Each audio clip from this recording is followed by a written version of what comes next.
اسی طرح سیول مقدمات کے اندر ہم یہ دیکھتے ہیں،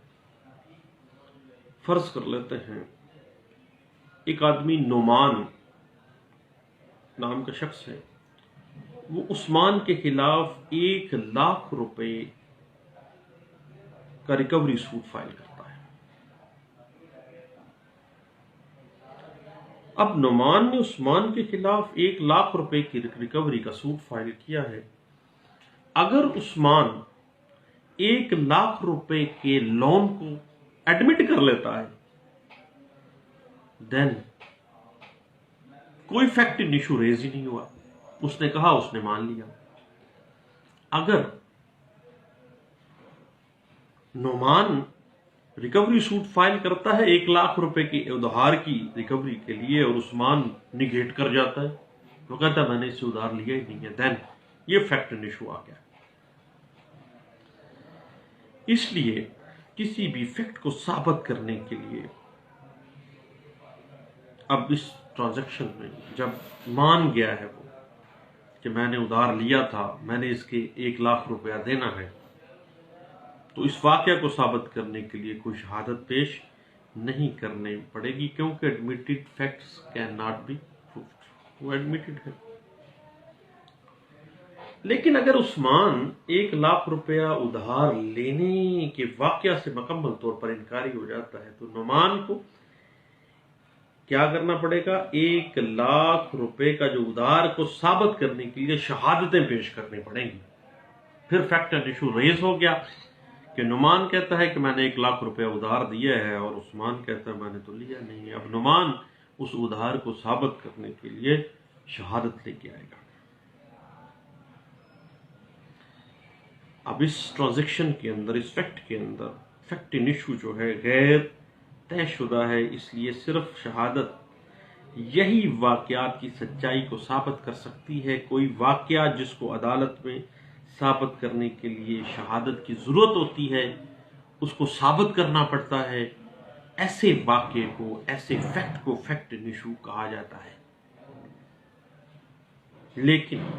دوسری صورت میں آتے ہیں، اگر عثمان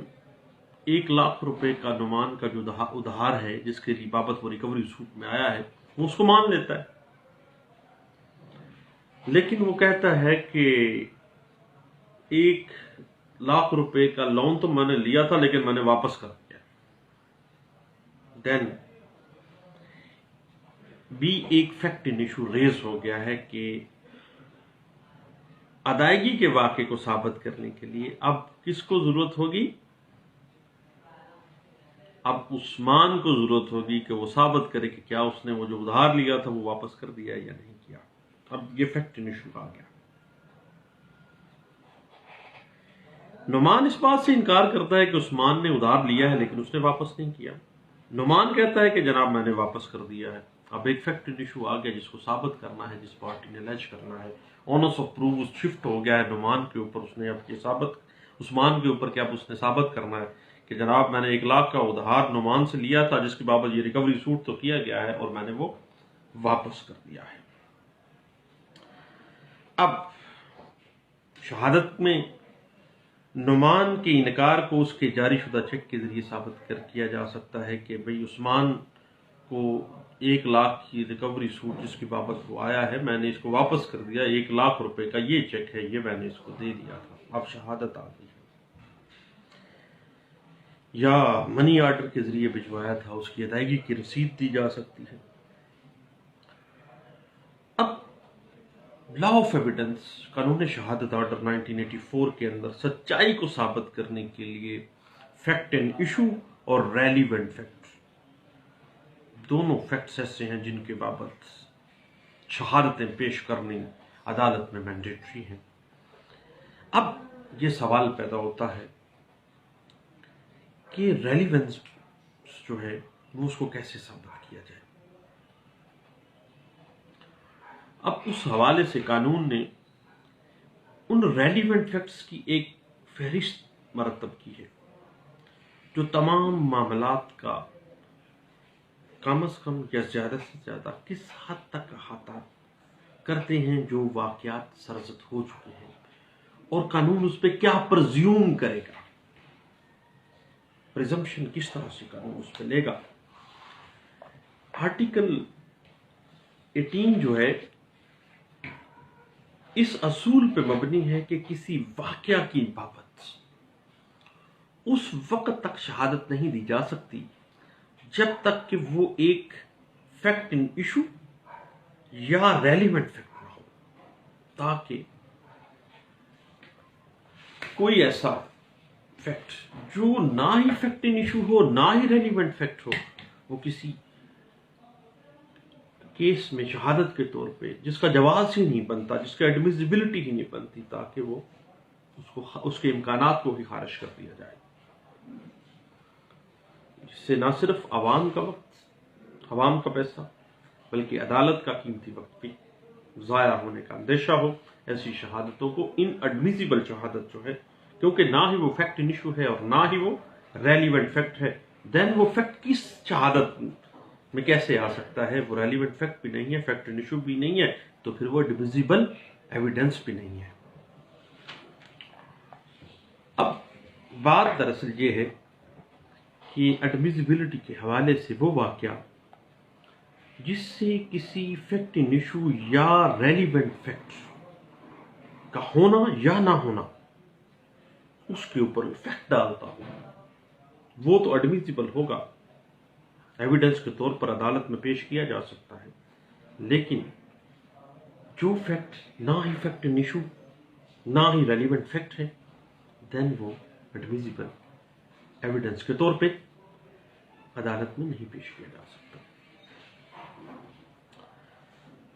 اب ہر فریق مقدمہ کو جو کسی خاص فیکٹ کی نسبت شہادت دینا چاہتے ہیں، یہ ثابت کرنا لازمی ہے کہ یہ جو شہادت، جس فیکٹ کی ہم شہادت دے رہے ہیں، وہ ایک ریلیونٹ فیکٹ ہے، اور یہ شہادت جو ہے وہ ان ایڈمیسیبل شہادت ہے، اور اس وقوع کے متعلق،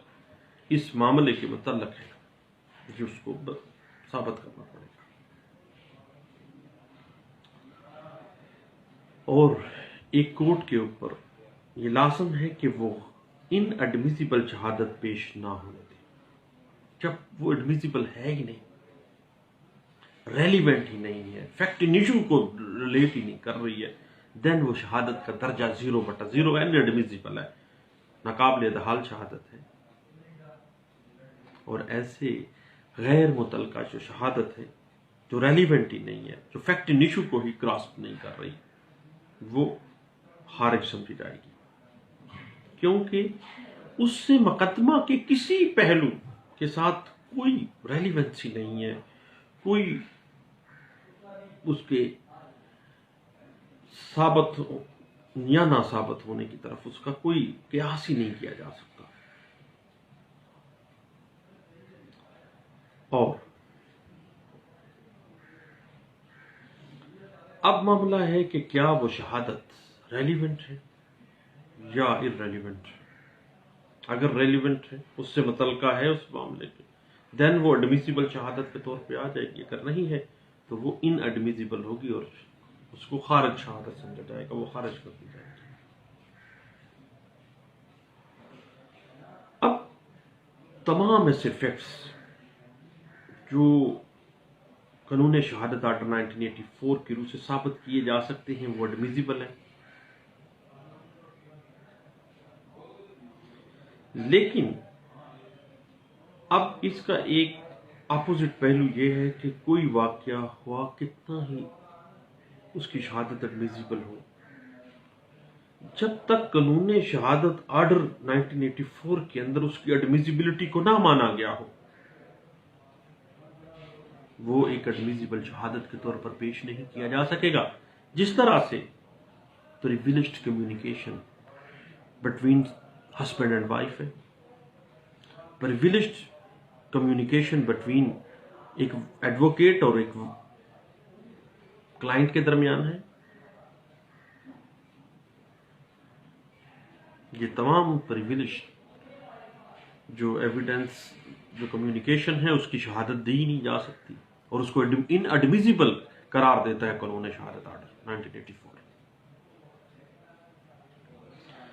بنیادی طور پر آرٹیکل 18 جو ہے وہ عدالتوں کا شہادت کا جو دائرہ کار ہے ان کو پبلک انٹرسٹ کے لیے لمیٹائز کر رہا ہے، تاکہ نہ عوام کو نقصان ہو، نہ عوام کا وقت ضائع ہو، نہ عدالتوں کا وقت ضائع ہو۔ اگر وہ کسی وقوع کی ہونے یا نہ ہونے سے متعلقہ ہے دین وہ شہادت میں آ جائے، اور وہ دیکھا جائے گا کہ کیا قانون شہادت آرڈر 1984 کے تحت وہ ایڈمیزیبل شہادت کے طور پہ لیا جا سکتا ہے یا نہیں لیا جا سکتا، یا ان کو پرویلیج حاصل ہے۔ اگر پرویلیج کمیونیکیشن میں ہے تو پرویلیج کمیونیکیشن کی صورت میں اس کو کسی قسم کی کوئی ایڈمیزیبلٹی کا درجہ حاصل نہیں ہے۔ اب جو ہی کوئی گواہ ان ایڈمیزیبل شہادت دینی شروع کرے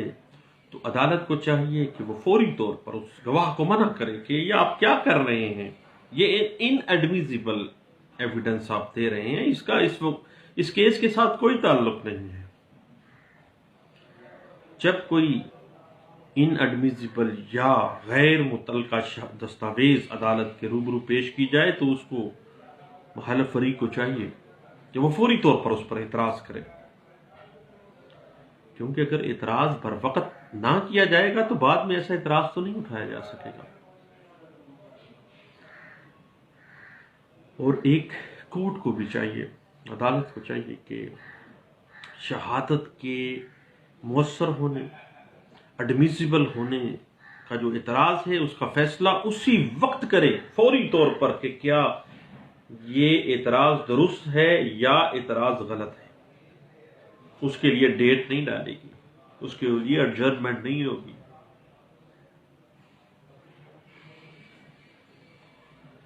بنیادی طور پر عدالت کے فیصلہ اور عدالت کے صفائی جو کیس کا صفائی مثل پر ہے اس کے اوپر صرف وہی شہادت آنی چاہیے جو کہ قانون شہادت آرڈر 1984 کے تحت ایک اس کیس سے ریلیونٹ ہے اور دوسرا ان ایڈمیزیبل ہے۔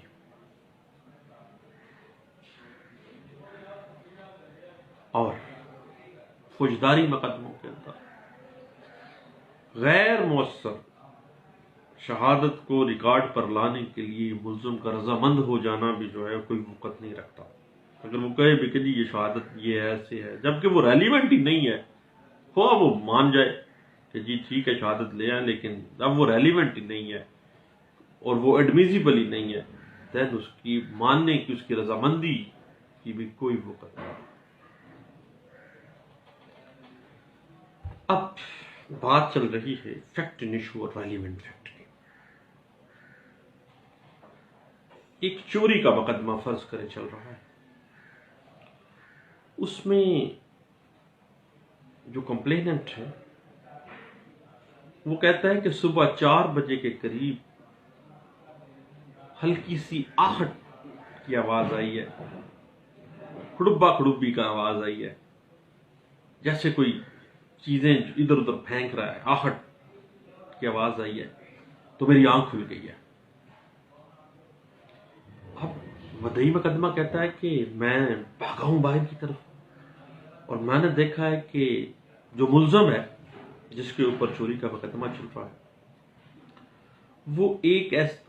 اس کمرے کے اندر جہاں پر سامان پڑا ہوا تھا جو چوری ہوا ہے اس کے اندر وہ ملزم موجود ہے اور وہ سامان کی پڑتال کر رہا ہے، ایسے ایسے پھینک رہا ہے، تلاشی لے رہا ہے۔ مدعی کہتا ہے کہ میں نے آواز دی، کون ہے؟ فوری طور پہ اس نے وہ گٹھری اٹھائی اور اس میں نے دوڑ لگا لیا۔ جب وہ دوڑنے کے لیے جناب واپس مڑا ہے نا تو لالٹین کی یا بلب کی روشنی میں نے شناخت کر لیا کہ یہ میرا ہمسایہ فلاں بندہ ہے۔ اب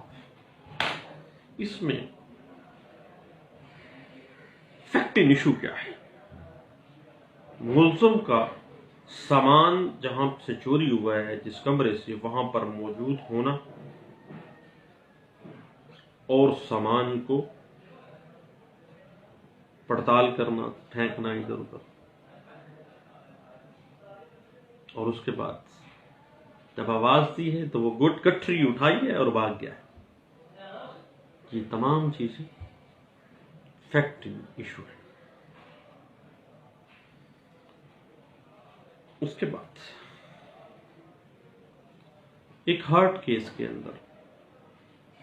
مضروب بیان دیتا ہے کہ جب میں اپنے کام سے دکان بند کر کے گھر واپس آ رہا تھا تو رستہ میں ملزم تھڑا دے کر بیٹھا تھا، اس کے ہاتھ میں لاٹھی تھی، اس نے للکارا مارا ہے اور کہا ہے کہ اب تو کہا جاتا ہے، اب تو بچ نہیں سکتا، اور جناب میرے سر پر لاٹھی دے ماری اور میں زخمی ہو گیا۔ اب اس بات کے اندر سر کے اوپر لاٹھی مارنا فیکٹنگ ایشو ہے، اور مدعی کا گھر کی طرف واپس آنا، رستے میں اس کا تھڑا دینا، لاٹھی ڈنڈا لے کے بیٹھا رہنا، یہ تمام چیزیں ریلیونٹ فیکٹ ان کی بابت جو اس وقوع کا وجود ہونا یا نہ ہونے کو ظاہر کر رہے ہیں۔ مزید دیکھتے ہیں، فرض کریں ایک آدمی ملزم کوئی بھی نام رکھ لیتے ہیں، اس کے اوپر ایک خاتون کی طرف سے زنا بالجبر کا الزام لگایا جاتا ہے۔ اب جو پروسیکیوٹریکس ہے جس کے ساتھ زنا کیا گیا ہے، وہ کہتی ہے کہ 10 بجے کے قریب میں اپنے خاوند کو روٹی دینے کے لیے کھیتوں کی طرف جا رہی تھی، رستے میں ملزم نے کھیتوں سے نکل کر مجھے گھیر لیا ہے، میرے ساتھ زبردستی کر کے مجھے زمین پر گرایا ہے، اور میری ریزسٹنس کے باوجود مدعیہ کہتی ہے کہ میرے ساتھ اس نے زنا کیا ہے۔ اب اس وقوع کے اندر اس کو چھیڑنا، مدعیہ کو اس کو گھیر کر ہراساں کر کے زمین پر گرانا، اور اس کی ریزسٹنس کے باوجود اس مدعیہ کے ساتھ زنا کرنا جو ہے وہ فیکٹنگ ایشو ہے۔ اس مدعیہ کا روٹی دینے کے لیے اپنے خاوند کی طرف جانا، وقت کتنے بجے نکلی، کتنے بجے وہ جا رہی تھی، کتنے بجے وہ سارا معاملہ آ گیا، اور ملزم اس وقت وہاں پہ کیا کر رہا تھا، یہ ساری چیزیں ریلیونٹ فیکٹ سے متعلقہ ہوں گی جو اس وقوع سے متعلقہ ہے اور اس وقوع کے ہونے یا نہ ہونے کو ریلیٹ کرتے ہیں یا بیان کرتے ہیں۔ اب یہ ساری باتیں یہ چیز واضح کر رہی ہے کہ قانونی شہادت آرڈر 1984 ایک قرار واقعی قانون ہے،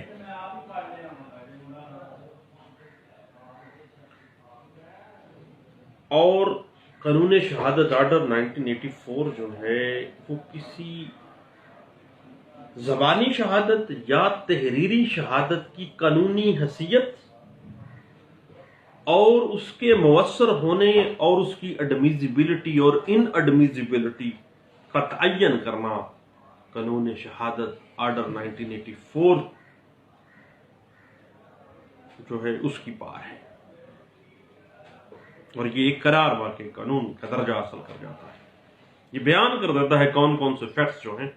وہ ایک ایویڈنس میں آئیں گے اور کون کون سے نہیں آئیں گے۔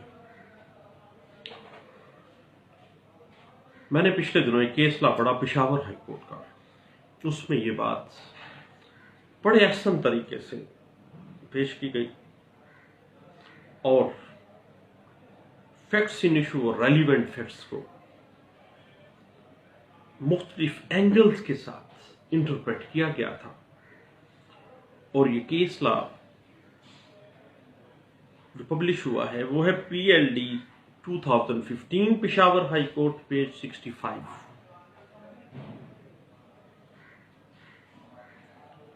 اب یاد رکھیے گا، جو ایڈمیٹڈ فیکٹ ہے، جو فیکٹ ان ایشو بنا ہی نہیں ہے، ایک نے الج کیا دوسرے نے مان لیا، وہ فیکٹ ان ایشو بنا ہی نہیں ہے، اس کو ثابت کرنے کی ضرورت ہی نہیں ہے۔ اس کے اوپر سپریم کورٹ آف پاکستان کا ایک فیصلہ ہے سکے بند، جس میں یہ رول اسٹیبلش کیے گئے اور اس کی انٹرپریٹیشن بڑے اچھے انداز سے ایک کانسٹیٹیوشنل کورٹ نے کی ہے، اور یہ کیس لا انٹرپریٹ ہوا 2002 SCMR پیج 1568 کے اندر۔